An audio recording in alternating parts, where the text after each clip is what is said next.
Saludos y bienvenidos a otro episodio de ¿Qué hay de nuevo, profe? Hola Walter, hola Martín, estamos de vuelta para provocar un poco de problemas. Sí, siempre estamos en problemas. Pero sabes, este es probablemente el lugar más importante para comenzar este problema. Porque si esto no se soluciona, no vale la pena hacer nada el resto del tiempo. Sí, eso tiene que ser la base de todo.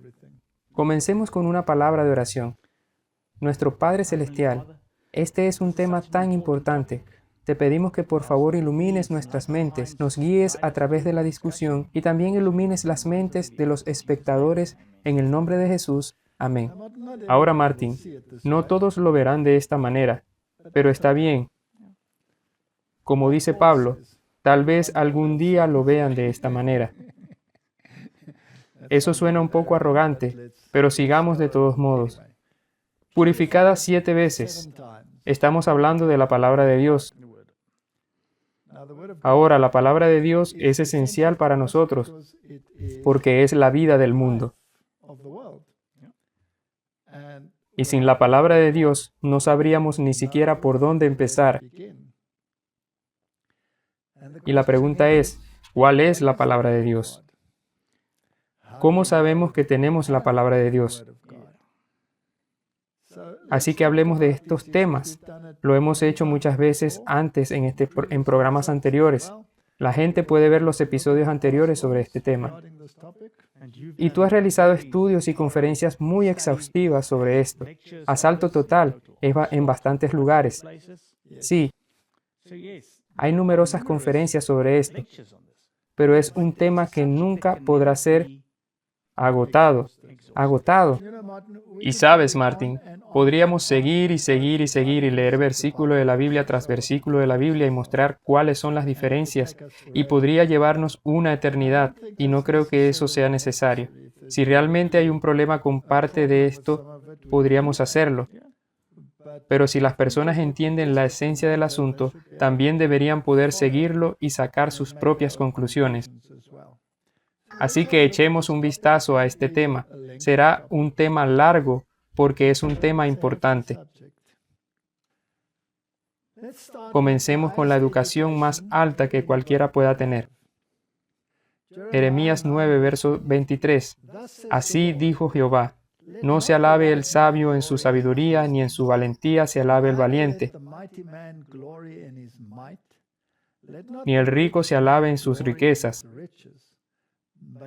Mas alábese en esto el que se hubiere de alabar, en entenderme y conocerme que yo soy Jehová, que hago misericordia, juicio y justicia en la tierra.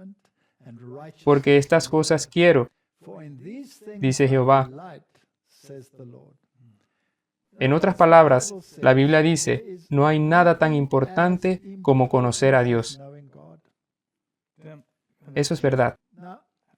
Ahora, ¿cómo conoces a Dios si Él no se presenta a ti? No hay forma de conocerlo a través de los sentidos o incluso leyendo o nada. Eso es correcto. Y está bien decirnos que Jesús caminó sobre la tierra hace 2000 años. Si no hay registro de eso, ¿cómo me ayuda eso 2000 años después? No me ayuda. Por lo que es absolutamente esencial que Dios se presente y que hay una fuente donde podemos llegar a conocerlo. Y una vez que entremos en esa relación, entonces también tendrás la experiencia, pero la experiencia sin la palabra es algo muy peligroso, porque hay otros poderes que también pueden darte una experiencia. Y esos poderes saben cómo trabajar en los sentidos. Sí, moverán tus sentimientos. Ahora, Martín, este número 7, llamamos a este tema purificada 7 veces por una razón. Llegaremos a eso. Este número 7 es muy prominente y las 7 veces también son muy prominentes. Si haces una búsqueda en la versión King James, encontrarás 33 versos donde 7 veces ocurre en esa secuencia y 35 lugares donde ocurre. Así que hay más de uno en un verso. Entonces, estas 7 veces son muy importantes. Ahora, no vamos a tratar con 33 versos que tratan de 7 veces. Estamos viendo uno, el número 7, simplemente para entrar en la estructura mental correcta. Veamos algunas de estas cosas donde el número es tan prominente. Las 7 promesas a Abraham que se hicieron en el llamado de Abraham. Génesis 12, verso 1. Pero Jehová había dicho a Abraham: vete de tu tierra y de tu parentela y de la casa de tu padre. Esa es una orden difícil. Eso es dejar atrás todo lo que conoces. Sí, es una orden muy difícil. A la tierra que te mostraré. En otras palabras, sepárate de todo lo que conoces y te llevaré a un lugar desconocido y te enseñaré sobre mí. Y si lo haces, esta es la promesa.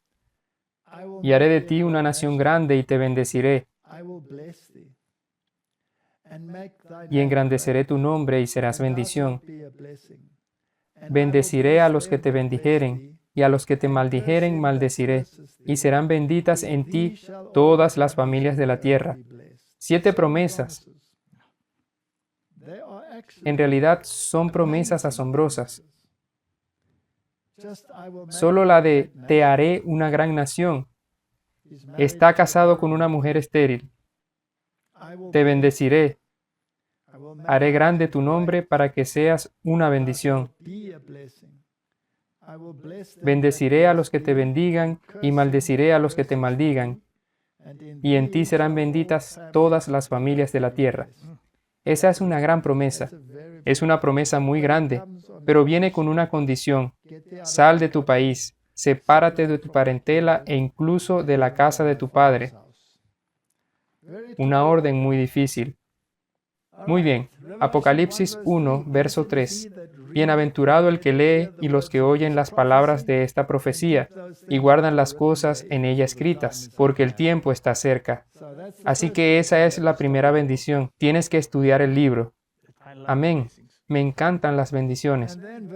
Y luego el versículo 13, en el capítulo 14, oí una voz desde el cielo, me decía, escribe, bienaventurados de aquí en adelante los muertos que mueren en el Señor. Sí, dice el Espíritu, descansarán de sus trabajos, porque sus obras con ellos siguen.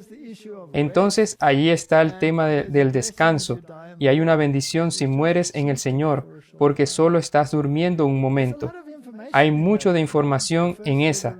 La primera resurrección, la segunda resurrección está allí. El estado de los muertos está allí. Todo está empaquetado en un pequeño versículo. Capítulo 16, verso 15.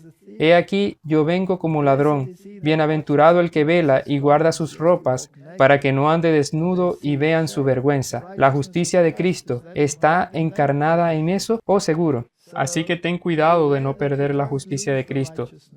Si lo notas, hay una bendición.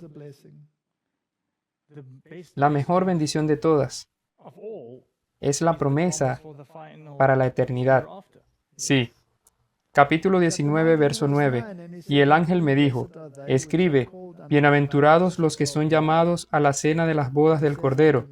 Y me dijo, estas son palabras verdaderas de Dios. Es una cena de bodas que viene, y si eres llamado, ¡qué bendición! Bienaventurado y santo el que tiene parte en la primera resurrección. Eso implica que hay una segunda resurrección donde no eres bendito ni santo. Sí, de lo que no quieres ser parte. No quieres ser parte. La segunda muerte no tiene potestad sobre estos, sino que serán sacerdotes de Dios y de Cristo y reinarán con Él 1000 años. Allí todo el asunto de entender el milenio. Capítulo 22, versículo 7. He aquí vengo pronto. Bienaventurado el que guarda las palabras de la profecía de este libro. Martin, ¿es suficiente leerlo y entenderlo? No, tienes que guardarlo. Tienes que guardarlo, ¿cierto? Y hay algunas cosas que se supone que no debes guardar, como la marca de la bestia. Con seguridad. Sí, como la marca de la bestia. Bienaventurados los que guardan sus mandamientos para tener derecho al árbol de la vida y para entrar por las puertas de la ciudad. 7 bendiciones. Bueno, las 7 bendiciones en Apocalipsis cambian un poco si vas a las otras traducciones, pero llegaremos a eso. porque Apocalipsis 22, verso 14 se convierte en algo totalmente diferente. Y en realidad, repite la bendición de guardar tus vestiduras. Eso es cierto, así que en realidad solo son 6. Solo hay 6 en la nueva traducción. Eso es solo muestra que seremos 7 veces purificados. Sí, necesitamos ser purificados 7 veces. Queremos los 7, nada menos. Martin, hay un poco de interferencia aquí en el techo. ¿Qué dices de eso? Sí, por si suena un poco diferente, no sabemos qué tan malo es en el micrófono, pero es una lluvia encantadora que está cayendo a cántaro. Muy bien, todo el mundo necesita lluvia. También estamos orando por la lluvia tardía, así que no nos quejemos. Tal vez sea un presagio. Segunda de Timoteo 3, verso 16. Toda la escritura. ¿Cuánto de ella? Toda. Toda la escritura es inspirada por Dios y útil para enseñar, para redarguir, para corregir, para instruir en justicia. Martin, si tienes manuscritos diferentes y dicen lo contrario, ¿ambos pueden ser inspirados por Dios? No. Uno de ellos debe ser inspirado por Dios y uno de ellos debe ser espurio. Exactamente. Uno es bueno para redarguir, para corregir e instruir, y el otro no. Muy bien. Dios encargó la preparación de su palabra divinamente inspirada al hombre finito. Esta palabra ordenada en libros, el Antiguo y el Nuevo Testamento, es la guía de los habitantes de un mundo caído. Les transmite que estudiando y obedeciendo la dirección, ningún alma perdería su camino hacia el cielo. Aquellos que piensan que para dejar claras las supuestas dificultades de las Escrituras, al medir por su regla finita lo que es inspirado y lo que no es inspirado, sería mejor que se cubrieran el rostro como lo hizo Elías cuando la voz suave y apacible le habló, porque están en presencia de Dios y los santos ángeles que durante siglos han comunicado a los hombres luz y conocimiento diciéndoles qué hacer y qué no hacer, desplegándose ante ellos escenas de interés emocionante, marca por marca en símbolos y signos e ilustraciones. Esto viene de cartas y manuscritos. Ahora, Martin, todo esto nos dice es que no subestimemos a Dios. No discutan acerca de su palabra. Pero también nos dice que si todas las escrituras son inspiradas por Dios, debemos estar seguros de que estamos leyendo la palabra de Dios. Sí. Debes estar 100% seguro, porque de lo contrario podría ser un Dios falso. Podría ser un Dios falso. Entonces, todas las escrituras son dadas por inspiración. No hay nada en las escrituras que no sea dado por inspiración. Apocalipsis 12, verso 17. Entonces el dragón se llenó de ira contra la mujer, que es la iglesia, y se fue a hacer guerra contra el resto de la descendencia de ella, los que guardan los mandamientos de Dios y tienen el testimonio de Jesucristo. ¿Hay un enemigo de Cristo y del remanente? Oh, sí, seguro. Hay un enemigo, ¿cierto? Sí. Y es un enemigo muy peligroso. Sí, y no se rinde muy fácilmente. Y no juega limpio. No. Y está enojado, está muy enojado. Debe estar enojado por alguna razón u otra.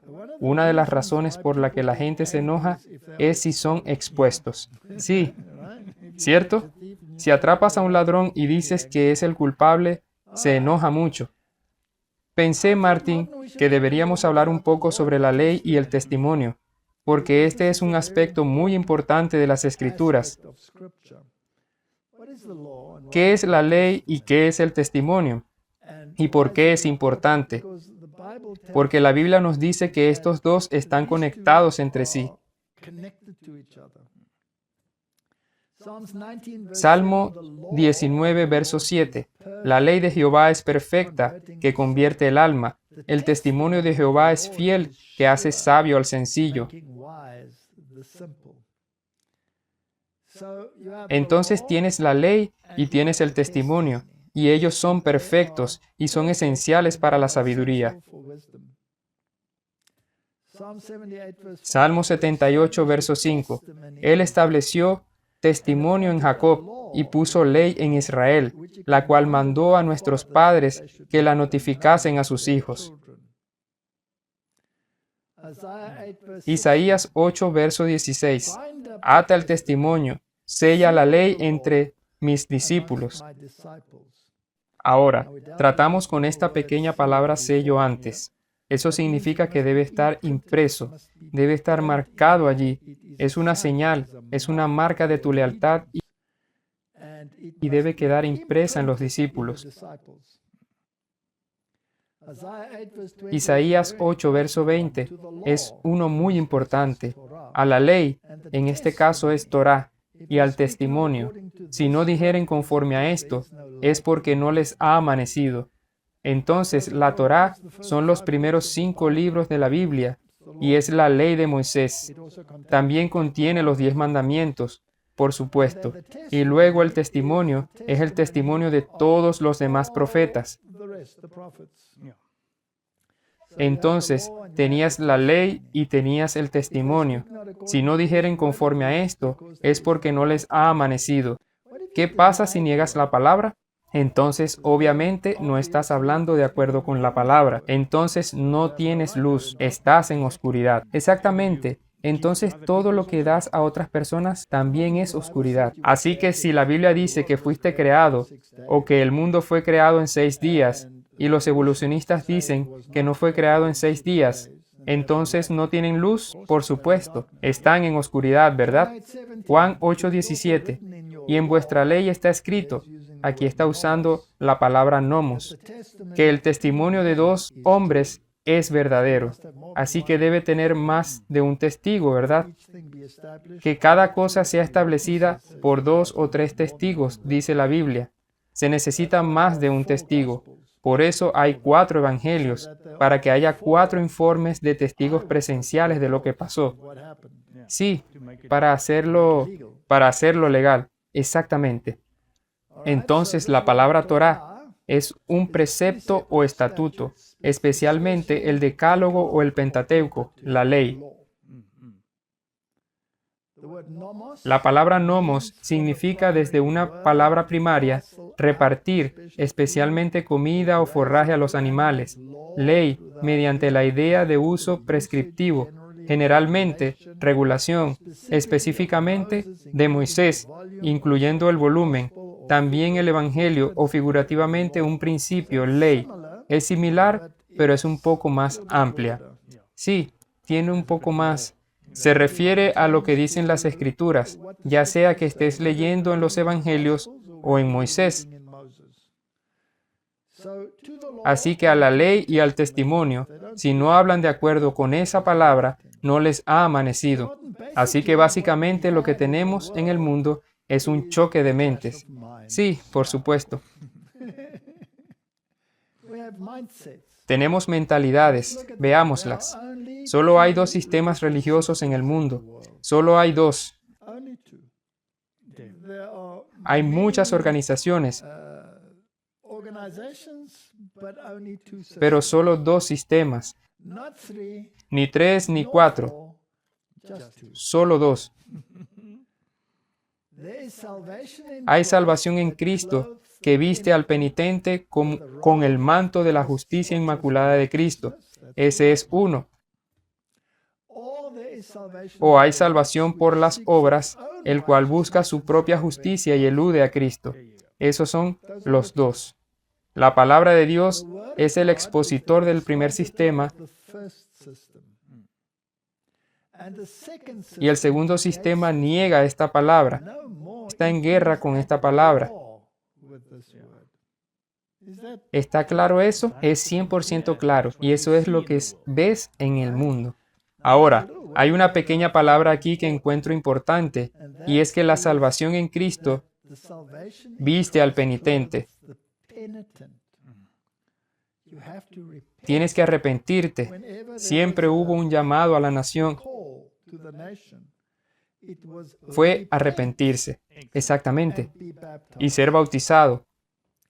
Ahora, arrepentimiento significa que sientes dolor por lo que hiciste y haces un pacto de no volver a hacerlo. Eso es arrepentimiento. Ahora, si tu salvación es por obras, en realidad puedes eludir el arrepentimiento y veremos cómo se hace esto en el segundo sistema a medida que avancemos. Pero el arrepentimiento es el punto de partida para entrar en una relación con Cristo.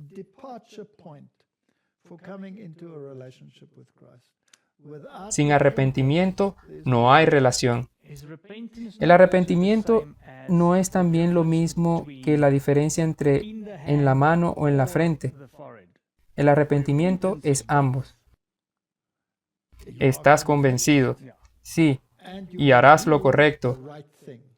Eso es arrepentimiento, pero puedes hacer el otro como mencionaste y solo hacer la acción para seguir adelante. Incluso puedes tenerlo en tu cabeza si es el incorrecto. Está bien. Así que hagamos algunas preguntas. ¿En qué se diferencia la visión católica de la salvación de la bíblica y por qué difiere? Si es así, si difiere, ¿cómo afecta esto a las Escrituras? Ahora, ¿sabes? Es terrible cuando piensas que cuando haces una conferencia como esta, suena como una crítica católica. Pero en realidad no tienes elección. Lamentablemente no, porque el sistema se llama anticristo. Anticristo, entonces, es anti todo lo que está en la verdadera palabra de Dios. Así que no estamos atacando a los católicos, estamos atacando al sistema. Y si los católicos pudieran entender lo que está pasando, se separarían del sistema, tendrían que separarse del sistema y todos los demás que están afiliados. Sí, separados, vimos que solo hay dos mentalidades, solo dos mentalidades. Ahora, cuando tuvo lugar la Reforma, las personas que se separaron del catolicismo eran en general casi 100% católicos. Católicos, sí, ¿cierto? Así que estamos muy agradecidos con los católicos. No estamos en contra de los católicos. Estamos en contra de una mentalidad que ha quedado impresa en ellos y que es contraria a la Escritura. Así que echémosle un vistazo. Es importante que entendamos esto y que ese es el sistema el que tiene la culpa, no la persona, porque la persona no lo sabe. Entonces, ¿en qué se diferencia la visión católica de la salvación de la bíblica? Ahora, ya hemos hecho conferencias como la doctrina de la serpiente. Lo hemos hecho con gran detalle, pero para mayor claridad y el impacto en la palabra, repasémoslo nuevamente. Primero, ¿por qué el punto de vista católico difiere del de la Biblia? Porque está dictado por la tradición y no por las Escrituras. Muchos de los padres de la Iglesia eran gnósticos, como Orígenes y Eusebio.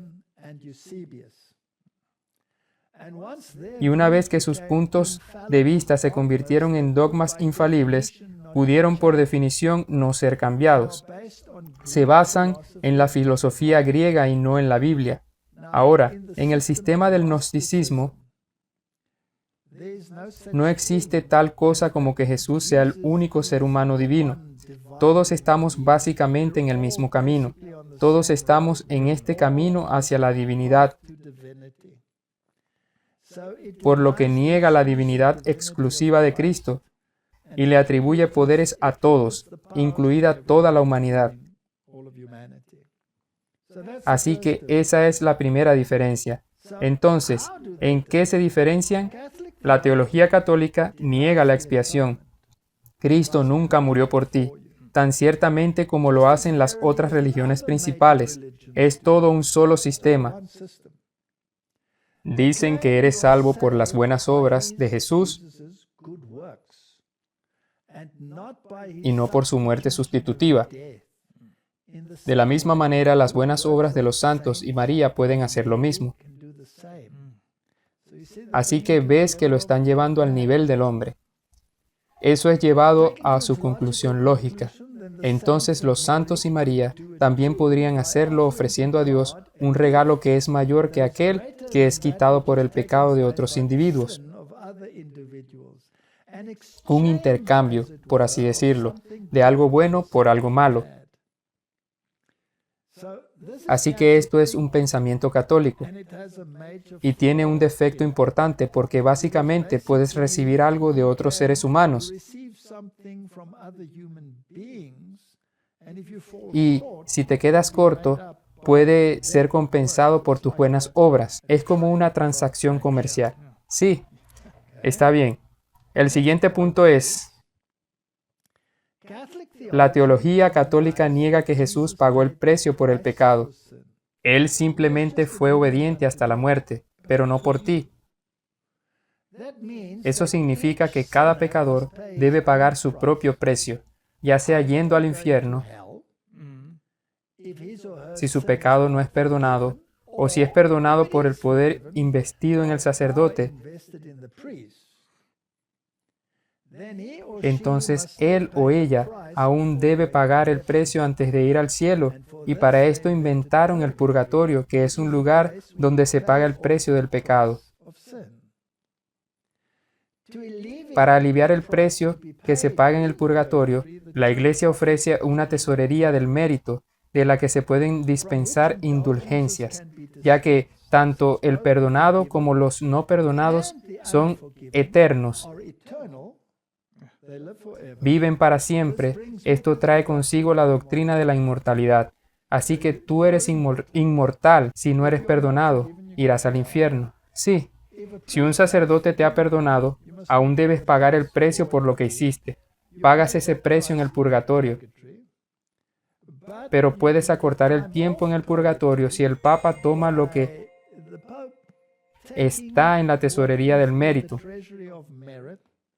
obras extrameritorias de los santos y de Jesús,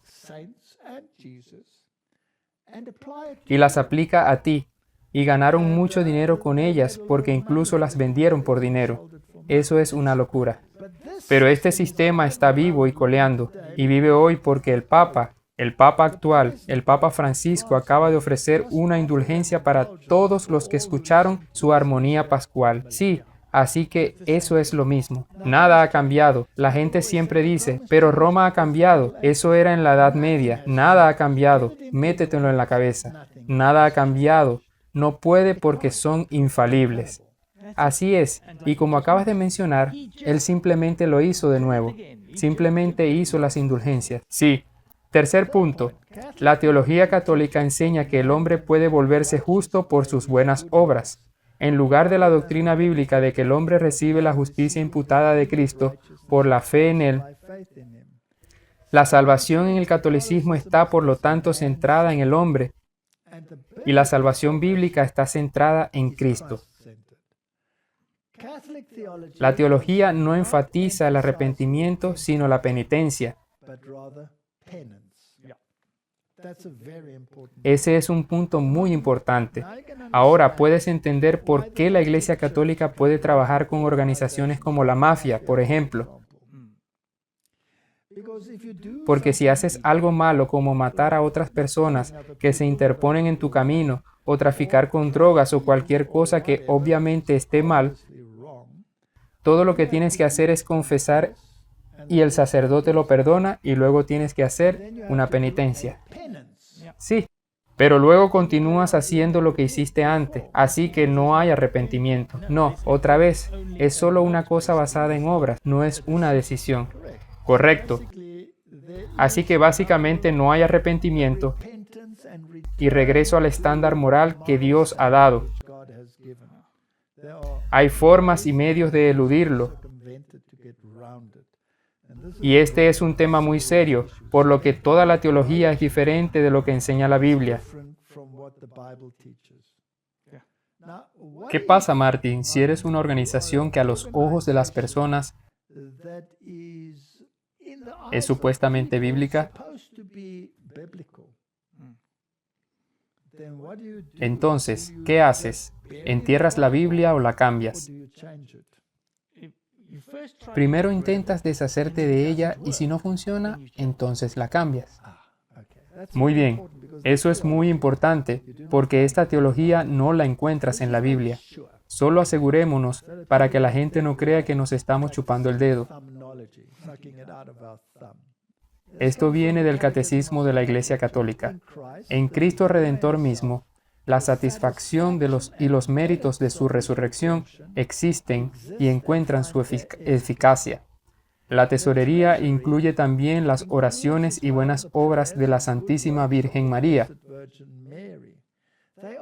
Son verdaderamente inmensas, insondables e incluso prístinas en su valor ante Dios. En la tesorería también están las oraciones y buenas obras de todos los santos, todos aquellos que han seguido los pasos de Cristo el Señor y por su gracia han santificado sus vidas y llevado a cabo la misión en la unidad del cuerpo místico. Así que aquí, en esta tesorería, se encuentran todas estas buenas obras, y solo el Papa tiene el poder de tomar este mérito, ya sea de María o algún santo. No hace ninguna diferencia, y lo aplica a un alma en el purgatorio, y le da alivio del tiempo que tiene que pasar. Es como sacar tiempo de su sentencia de cárcel por su buen comportamiento. Pero en este caso, el buen comportamiento de los demás es aún más ridículo que eso. Otra página web, calltocommunion.com, y es la fuente que nos da un poco más de detalle. El mérito no se puede transferir, pero los actos meritorios pueden satisfacer a otro al darle a Dios un regalo de mayor valor que lo que se tomó por el pecado. Martin, ¿eso tiene algún sentido para ti? Sí, bueno, es una sustancia pegajosa, ¿cierto? Creo que si estás atrapado en esto, debe ser terrible lo asustado que estás. Sí, pero si lo miras ahora sabiendo que esto no puede ser cierto, es ridículo. Es ridículo, pero esto es lo que creen. Así es como las propias acciones de Cristo en su pasión y muerte hicieron satisfacción por los pecados del mundo entero. No hay sangre involucrada aquí, pero la Biblia dice que sin derramamiento de sangre no hay perdón de pecados. Por eso niegan la expiación por completo. Ver conceptos católicos y reformados de la expiación, pero también es la forma en que los actos meritorios de los santos pueden compensar por los demás la deuda del castigo temporal. Santo Tomás escribe: todos los santos tenían la intención de que todo lo que hicieran o sufrieran por amor de Dios fuera provechoso no solo para ellos, sino para toda la Iglesia. Ahora, Santo Tomás está bebiendo vino y está totalmente borracho porque, Martin, si eres malo, no importa qué tan bueno sea yo, no puedo expiar tu maldad. No, tienes que arreglar las cosas con Dios. Ese es el mayor problema. Y si esta es la teología del catolicismo, ¿cómo se refleja en su pensamiento, en sus escritos y en sus escrituras? En contraste, tenemos Cartas y Manuscritos, volumen 5, donde dice: tomo la Biblia tal como es, como la palabra inspirada. Creo sus declaraciones en una Biblia entera. Se levantan hombres que piensan que encuentran algo que criticar en la palabra de Dios. Lo ponen ante otros como evidencia de sabiduría superior. Estos hombres son, muchos de ellos, hombres inteligentes, hombres eruditos, tienen elocuencia y talento. El trabajo de toda su vida es perturbar las mentes con respecto a la inspiración de las Escrituras. Influyen en muchos para que vean como lo hacen ellos, y la misma obra se transmite de uno a otro tal como Satanás diseñó que fuera, hasta que podamos ver el significado completo de las palabras de Cristo. Cuando el Hijo del Hombre venga, ¿hallará fe en la tierra? Hermanos, no dejen que una mente o manos se dediquen a criticar la Biblia. Es un trabajo en que Satanás se deleita en que cualquiera de ustedes haga, pero no es un trabajo que el Señor les ha señalado que hagan. Debemos leer la Biblia tal como está. Martin, quiero asegurarme de leer la Biblia correcta. Correcto, porque quiero saber qué nos dice Dios. Los hombres deberían dejar que Dios se encargue de su propio libro, sus oráculos vivientes, como lo ha hecho durante siglos. Comienzan a cuestionar algunas partes del Apocalipsis y detectan fallas en las aparentes inconsistencias de esta declaración y aquella declaración. Comienzan en Génesis, abandonan lo que consideran cuestionable y sus mentes siguen adelante. porque Satanás los llevará a cualquier extremo que puedan seguir en sus críticas, y ven algo de qué dudar en todas las Escrituras. Sus facultades de crítica se agudizan con el ejercicio y no pueden descansar en nada con certeza. Intentas razonar con estos hombres, pero pierdes el tiempo. Ellos ejercerán su poder de ridiculizar incluso sobre la Biblia. Incluso se vuelven burladores y se asombrarían si lo pusieras en esa luz. Hermanos, aférrense a su Biblia mientras la lee y dejen de criticar su validez y obedezcan la palabra y ninguno de ustedes se perderá. El ingenio de los hombres se ha ejercido durante siglos para medir la palabra de Dios con sus mentes finitas y limitada comprensión. Si el Señor, el autor de los oráculos vivientes, corriera el telón y revelara su sabiduría y su gloria ante ellos, se reducirían a la nada y exclamarían como lo hizo Isaías: soy un hombre de labios inmundos y habito en medio de gente de labios inmundos. Isaías 6, verso 5. Recientemente hablé con un hombre que trató de convencerme de que la mayor parte de lo que está en la Biblia es incorrecto. Ha sido escrito por hombres infieles en todos los escritos de Pablo y ahora quiere encontrar una base sobre la cual debatir la existencia de Dios. Simplemente elimina la base. ¿De qué vamos a hablar? Sobre nada. Nada. Y luego cada vez que menciona algo más, o no, eso significa eso y eso no encaja allí. No, esto no debería haberse escrito así y este versículo no debería estar allí, etc. Así que debemos tener mucho cuidado en cómo abordamos este tema. Así que comencemos esta discusión. Aunque ya la hemos comenzado con Salmos 12. El título es Los fieles han desaparecido. Salva, oh Jehová. Interesante, es un clamor. Porque se acabaron los piadosos, porque han desaparecido los fieles de entre los hijos de los hombres. Habla mentira cada uno con su prójimo, hablan con labios lisonjeros y con doblez de corazón. Jehová destruirá todos los labios lisonjeros y la lengua que habla jactanciosamente. ¿No hablamos recientemente del poder del cuerno pequeño? Sí, dice cosas jactanciosas. Oh sí, jactanciosas, es casi blasfemo. Definitivamente blasfemo. A los que han dicho, por nuestra lengua prevaleceremos, nuestros labios son nuestros, ¿quién es el Señor de nosotros? Nosotros decidiremos el camino de la salvación, no tú. Por la opresión de los pobres, por el gemido de los menesterosos, ahora me levantaré, dice Jehová, pondré en salvo al que por ello suspira. Ahora los pobres y los necesitados aquí, o los pobres en espíritu que han sido privados de la palabra de verdad.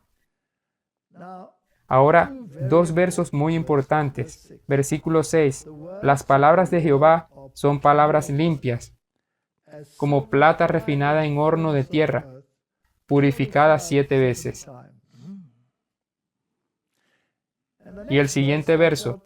Tú, Jehová, las guardarás de esta generación, los preservarás para siempre. En esta versión nos dice que las palabras del Señor son limpias, son purificadas 7 veces, y que el Señor guardará las palabras y las preservará de esta generación para siempre. Sí, Él lo promete. Lo promete. En otra traducción, la preservación va a la humanidad y no a la palabra. Esto es muy importante. ¿Puede Dios esperar que yo cumpla su palabra si Él nunca preservó su palabra? No, porque ¿cómo sabrías qué hacer? Exactamente. Por eso siempre digo que la inspiración sin preservación es inútil. Así es. Así que, Dios, no puedes esperar que cumpla tu palabra si no me has dado tu palabra. Y por lo tanto, si tus palabras son puras y probadas en el horno 7 veces, y has prometido preservarlas, entonces aún debo poder encontrarlas. Con seguridad, eso es una promesa. Salmos 12, verso 8 dice, cercando andan los malos, cuando la vileza es exaltada entre los hijos de los hombres. Parece que estoy leyendo las noticias de estos días. Es muy cierto. Así que, en este mundo, la vileza de los hombres es exaltada y la palabra del Señor se deja a un lado. Y la maldad está por todos lados. Muy bien, Martín. ¿De dónde sacamos nuestras Biblias y qué hacemos con ellas? Ahora, lo interesante es que hay básicamente dos corrientes. Están divididas en tres, pero básicamente dos de ellas son iguales. Hay dos corrientes, por lo que cuando se trata del Nuevo Testamento, originalmente tienes manuscritos que ya no están disponibles. Entonces, estos manuscritos fueron escritos por los propios escritores de la Biblia, es decir, los apóstoles y Pablo. Ellos escribieron las Escrituras y Marcos también contribuyó. Ahora, esos documentos originales escritos a mano ya no están disponibles. Obviamente fueron copiados muchas veces, fielmente guardados en un lugar y copiados y copiados.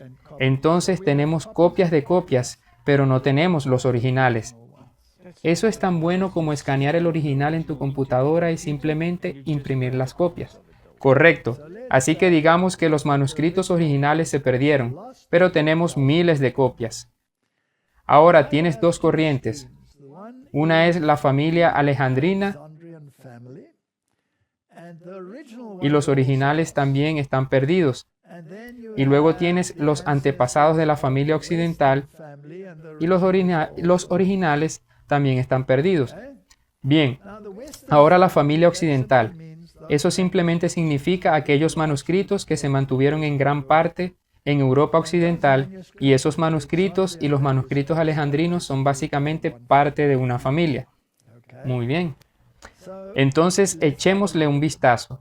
Ahora, en estos antepasados de la familia alejandrina, tenemos un par de manuscritos que están disponibles, y esos son el papiro 75, que proviene de aproximadamente 200 años antes de Cristo, y tienes otro papiro que también proviene de ese período de tiempo, y luego tienes el códice B y el códice Aleph. Estos dos son muy importantes en el mundo actual y provienen del siglo IV. Y dicen que son los documentos más antiguos que existen del Nuevo Testamento. Muy bien, también contienen el Antiguo Testamento. El Aleph se encontró en el Sinaí. Así que este es el Sinaítico y este es el Vaticano, porque se encontró en la biblioteca del Vaticano. Y de estos dos documentos, en gran medida tenemos todas las versiones modernas,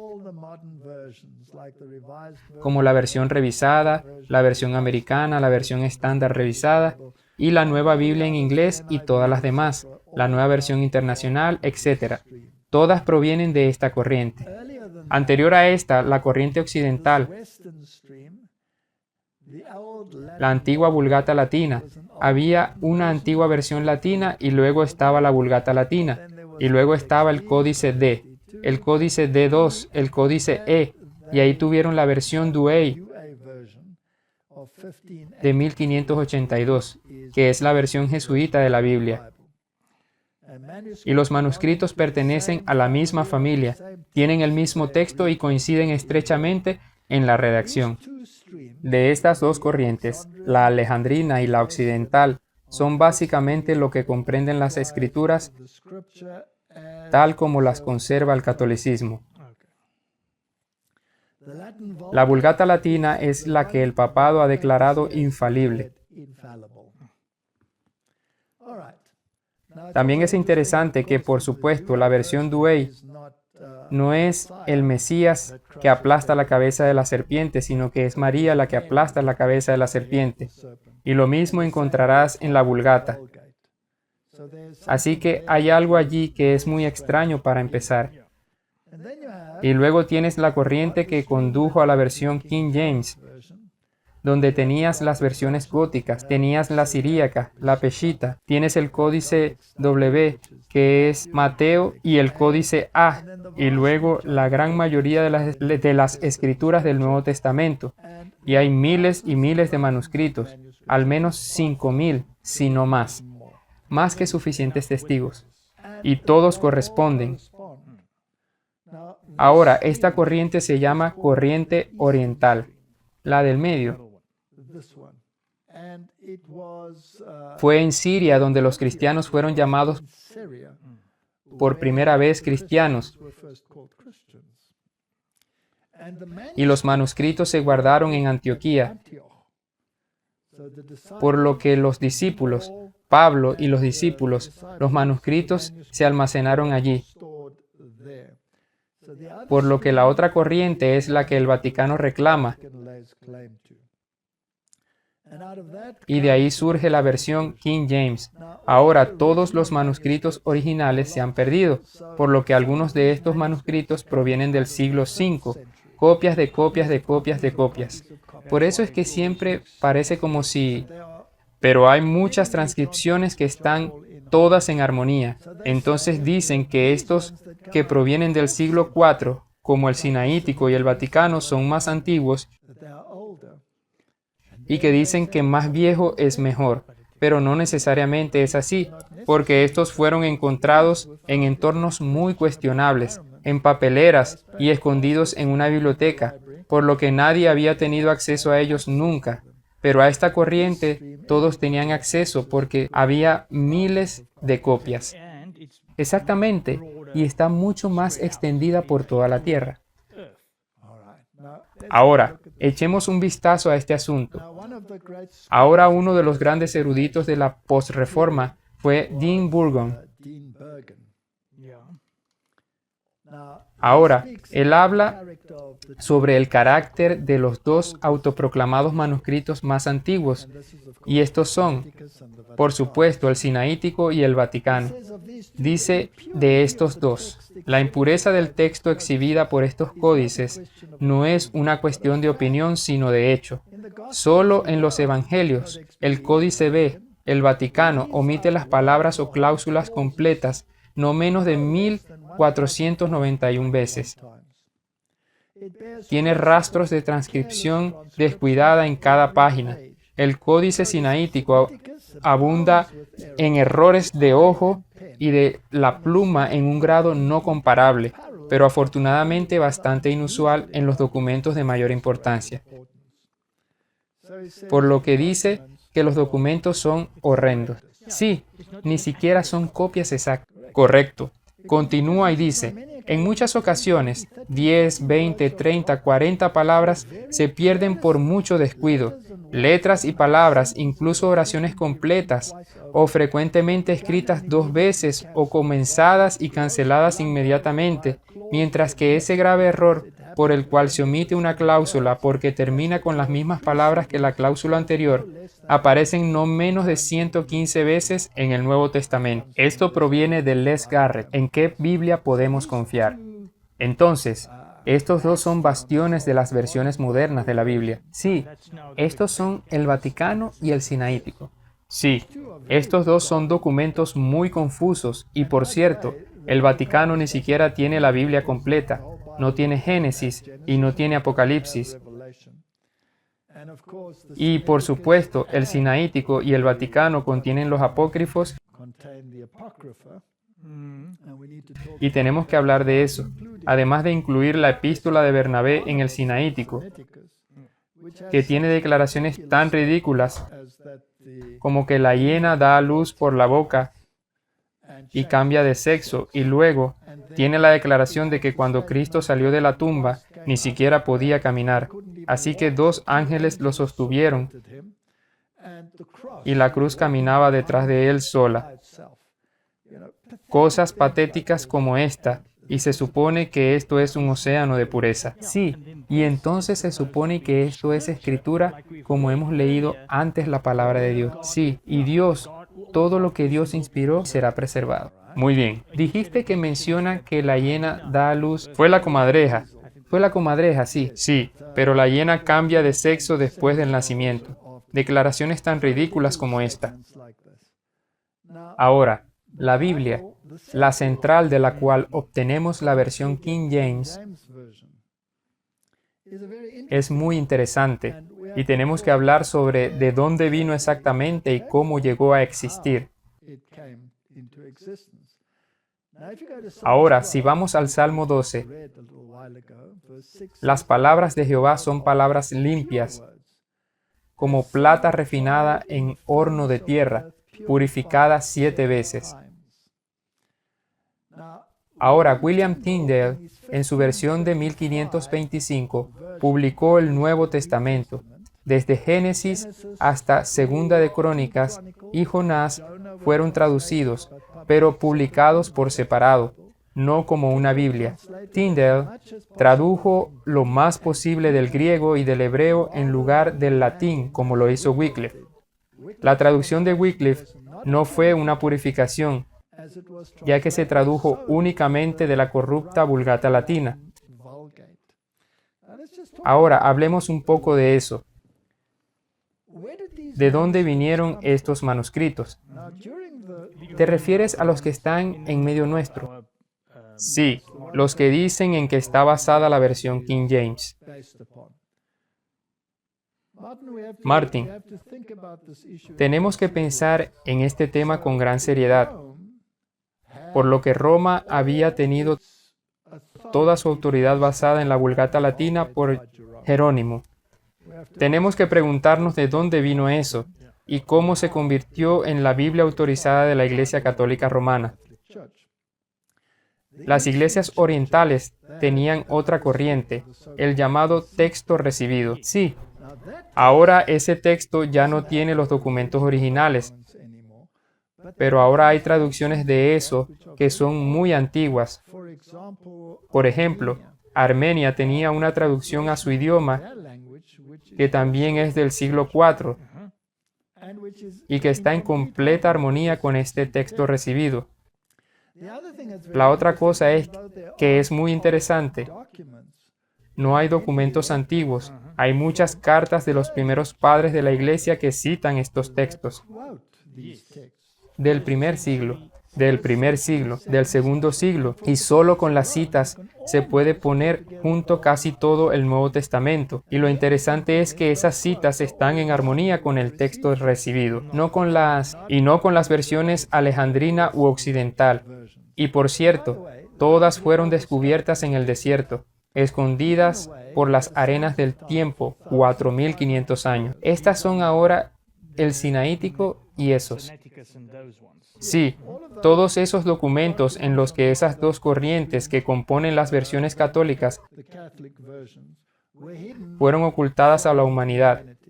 Ahora, ¿Dios ocultaría su palabra a la humanidad durante 1500 años? No, porque Él o esa palabra estuvo disponible todo el tiempo. Tuvo que ser preservada, porque Él dice que no se puede pasar un día sin Él. Muy bien, entonces lo que estaba disponible en Occidente fue escrito en un idioma muerto, el latín, y permaneció enterrado muy lejos de la humanidad. Y con todo lo que la gente fue alimentada eran las tradiciones de la Iglesia. Ahora, ¿cómo llegaron los otros manuscritos a manos de los primeros reformadores? El texto recibido. El texto recibido. ¿Cómo se apoderaron de esos manuscritos que estaban escritos en griego y no en latín? Lo que pasó es que Turquía, el Imperio Otomano, se había apoderado del este y los turcos atacaron Constantinopla. Y los eruditos griegos huyeron para salvar sus vidas con sus manuscritos a Occidente en la época de la Reforma. Y aquí llegaron una gran cantidad de documentos sobre el texto recibido a manos occidentales. Y estos documentos fueron entonces registrados. Y había un teólogo en la Iglesia Católica, Erasmo de Rotterdam, Calificó estos documentos y preparó una traducción al griego del Nuevo Testamento.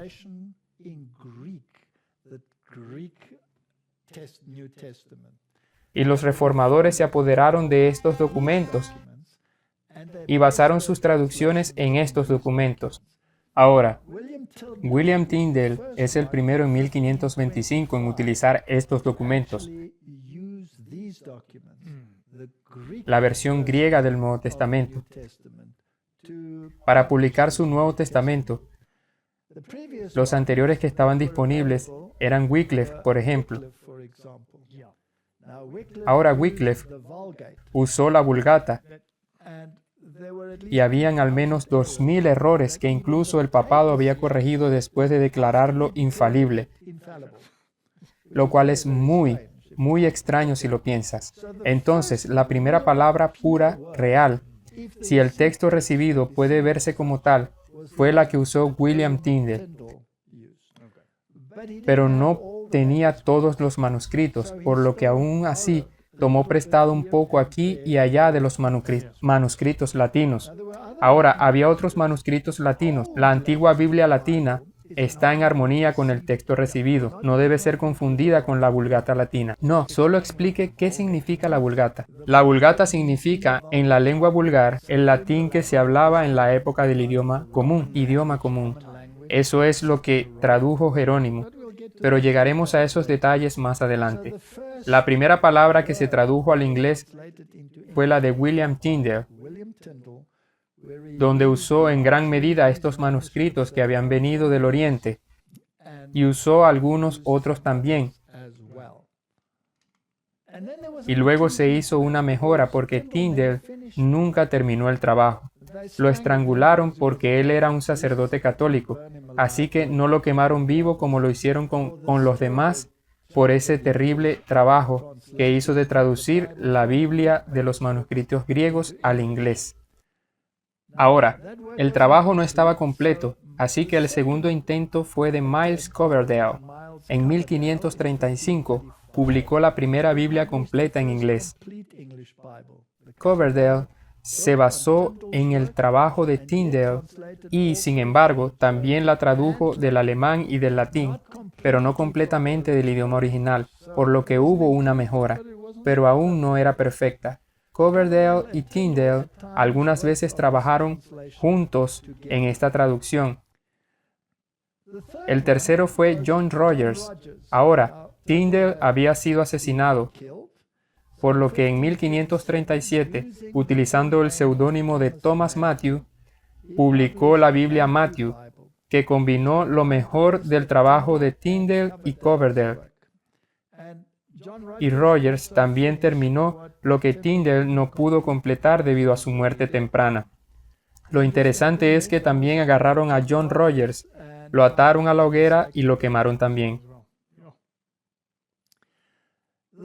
El cuarto intento de mejorar la palabra o llegar a la verdadera intención de lo que Dios había dicho es la Gran Biblia de 1539, y esto fue completado por Miles Coverdale, llamada la Gran Biblia debido a su gran tamaño. Esta Biblia usó libros no terminados del Antiguo Testamento de Tyndale que fueron traducidos de la Vulgata latina y traducciones al alemán en lugar del original griego y hebreo. La Gran Biblia también se llamó la Biblia Whitchurch, en honor de su primer impresor en inglés, la Biblia de Cromwell, en honor a quien la preparó para su publicación, la Biblia Cranmer, después del prefacio de Cranmer, o la Biblia encadenada, ya que estaba encadenada en un lugar conveniente para que la gente leyera en las iglesias. Así que ese fue el cuarto intento de obtener un documento completo de los manuscritos griegos originales. Luego el quinto intento, la Biblia de Ginebra de 1560. Esta fue la primera Biblia que se tradujo completamente de los textos originales. Solo por interés, Martin. En este intento de lograr que la Biblia fuera completamente del texto original, también usaron versiones valdenses. Eso es lo que quería preguntar antes. ¿Cuándo entró en vigor la corriente valdense? Sí, Aquí en Ginebra usaron, creo que fueron 8, si no recuerdo bien, también versiones de los valdenses. Así que solo para informar a la gente, si no saben, los valdenses eran de los Alpes suizos y franceses. Correcto. William Whittingham, Miles Coverdale, Christopher Goodman, Anthony Gilby, Thomas Sampson, William Cole, John Knox y Juan Calvino participaron en esta traducción. Fue muy popular porque era una Biblia de estudio con mapas y referencias cruzadas y era lo suficientemente pequeña como para usarla para estudiar en casa. Otra cosa interesante sobre esta Biblia en particular, la Biblia de Ginebra, es que tenía notas al pie de página y explicaciones porque era una Biblia de estudio y llamaba a las cosas por su nombre. Así que cuando hablaban de las profecías, por ejemplo de Daniel, decían quién era el cuerno pequeño. Pero como John Knox y Calvino estaban involucrados, también habían notas calvinistas al pie de página y no siempre había acuerdo en el mundo religioso con las ideas de Calvino, particularmente con respecto a la predestinación. Y aunque era una Biblia muy popular y se convirtió en la Biblia estándar para los protestantes, tenía algunas de estas notas a pie de página que algunos consideraron problemáticas. Por supuesto, otra cosa acerca de esta Biblia, fue escrita en un inglés más viejo. Ok, entonces no era en el inglés moderno, era más como un inglés arcaico, por lo que hoy sería muy difícil de leer. Entonces tenemos una sexta versión, la llamada Biblia del Obispo, fue publicada en 1568, fue traducida por Matthew Parker, arzobispo de Canterbury, y sus compañeros obispos. Debido a que no había un supervisor, la práctica de traducción varía mucho de un libro a otro. También eliminaron las notas calvinistas al margen de la Biblia de Ginebra, por lo que se hicieron algunos cambios. Y finalmente la séptima versión fue la versión King James de 1611. Fue la séptima purificación basada en los manuscritos griegos, ¿cierto? Las promesas de Dios de preservar su palabra pura. Ahora, tenemos que probar esto para ver si esto es realmente así. Lo interesante sobre la versión de King James es la forma en que se realizó la traducción. Fue sancionada por el rey. Sí, el rey James. Y el parlamento, por supuesto, estaba dirigido por los protestantes y fue una decisión parlamentaria conjunta publicar esta Biblia. Y hubo una gran oposición en su contra por parte del lado católico romano. Lo creo, porque anteriormente mataban a las personas que traducían la Biblia. Ahora, la forma en que lo hicieron fue única. Establecieron diferentes grupos celulares. Si no recuerdo mal, si la memoria no me falla. Eran 6 grupos compuestos por varios hombres y pasaban un verso y estos lo traducían. Ahora estaban situados en diferentes partes del país, los distintos grupos, y cada grupo, luego de llegar a un consenso sobre la traducción exacta de lo que realmente estaba allí, por lo que es una traducción directa del original. Sí, y si el grupo lo aceptaba y tenía consenso, entonces esa versión se enviaba a todos los demás grupos y todos daban sus aportes.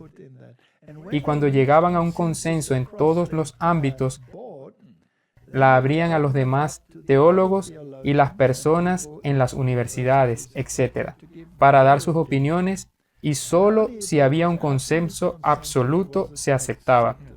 Esto nunca antes se había hecho de esta manera y elimina muchos de los problemas del sesgo individual.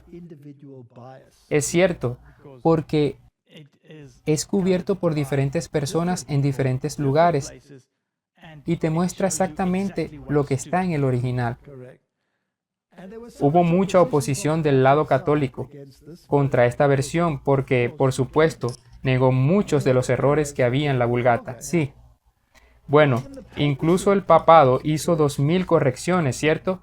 Y esto realmente los enfureció, por lo que tomaron la decisión de destruir todo el comité, más el parlamento que lo sancionó, más el rey, y volarlos por completo en el parlamento.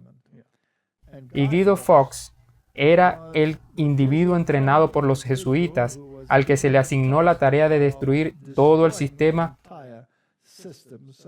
para que él y la Biblia fueran eliminados de un solo golpe. Todo el gobierno protestante, más el rey que lo sancionó, más la traducción, deberían desaparecer. Ese complot falló el 5 de noviembre, el día de Guido Fawkes, que es una fecha interesante.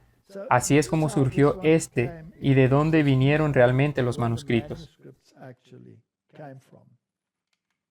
Dios prometió que sería preservado, sería purificado, y precisamente por no haber sucedido ese atentado, también muestra eso.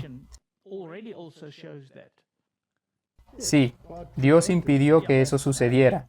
Ahora, las iglesias Bandús, que son las valdenses, que estaban en los Alpes o también en el lado francés, se parecían a la iglesia de los tiempos apostólicos. Rechazando la supremacía del Papa y el prelado, sostenían la Biblia como única autoridad infalible. Sus pastores, a diferencia de los señoriales sacerdotes de Roma, alimentaron al rebaño de Dios, conduciéndolos a verdes pastos y fuentes vivas de su santa palabra.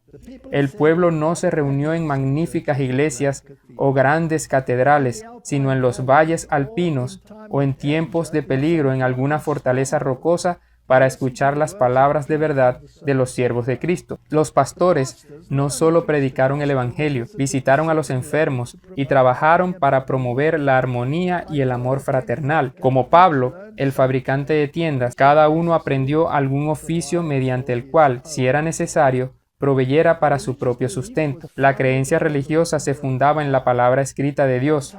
Aquellos humildes campesinos, apartados del mundo, no habían llegado por sí solos a la verdad en oposición a los dogmas de la iglesia apóstata.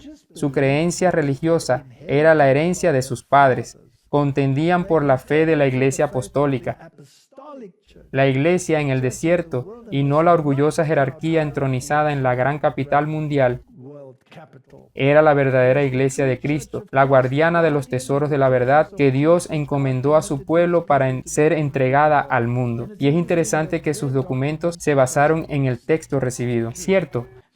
Por lo que tenían las mismas doctrinas y verdades que los apóstoles tenían. Correcto, por lo que, según esta cita, fueron ellos quienes trazaron su linaje hasta los apóstoles y tenían la verdadera palabra de Dios y eran los protectores de la palabra. Por lo que Roma quería que creyeras que ellos fueron los que dieron al mundo la Escritura. Pero tiene una línea diferente, una fuente diferente de escrituras. Ahora, cuando Roma en sus concilios decidió qué libros eran canónicos, agregaron los libros apócrifos. Ahora hablemos de eso por un tiempo. El canon del Antiguo Testamento estaba completo 400 años antes de Cristo. Completo. Fue escrito durante un período de más de 1000 años y se completó 400 años antes de Cristo. Se agregaron libros apócrifos más tarde. Y los libros apócrifos a menudo difieren en la teología de los libros canónicos que estaban completos. El Antiguo Testamento. El Nuevo Testamento estuvo completo en los primeros 100 años después de Cristo y estuvo completo cuando el apóstol Juan había muerto.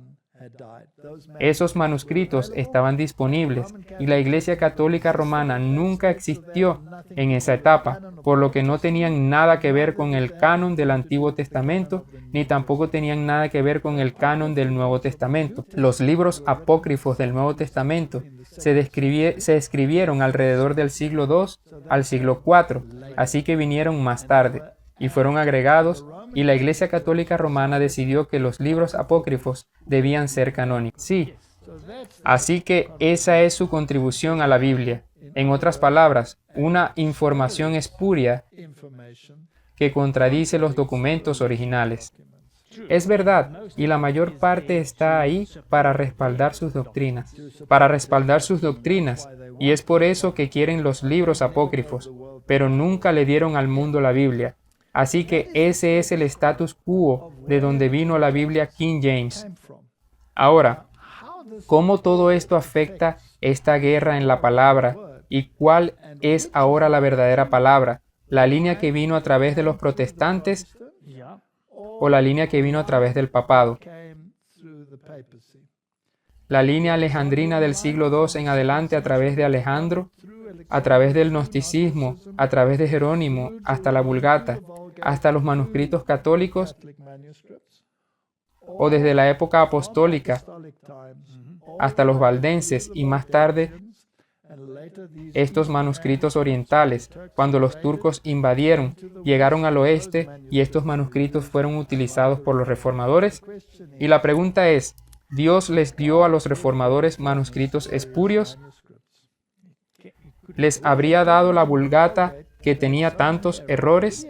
¿Les habría dado los 2 manuscritos que estuvieron escondidos en las arenas del desierto y en bibliotecas durante más de 1000 años, privando a la humanidad de las Escrituras? ¿O habría entregado a aquellos documentos de los que hay miles de copias, las cuales están de acuerdo, y se las dieron a los reformadores y las purificaron y dijeron a la iglesia: aquí está la verdadera palabra de Dios en la cual basar su religión? Esto es lo que necesitamos estudiar. Así que sigamos en una segunda sesión para hablar de estas cosas. Sí, porque es un poco amplio. Así que oremos. Padre Celestial, ayúdanos a desentrañar este misterio y a recibir claridad sobre lo que dice el Señor. En el nombre de Jesús. Amén.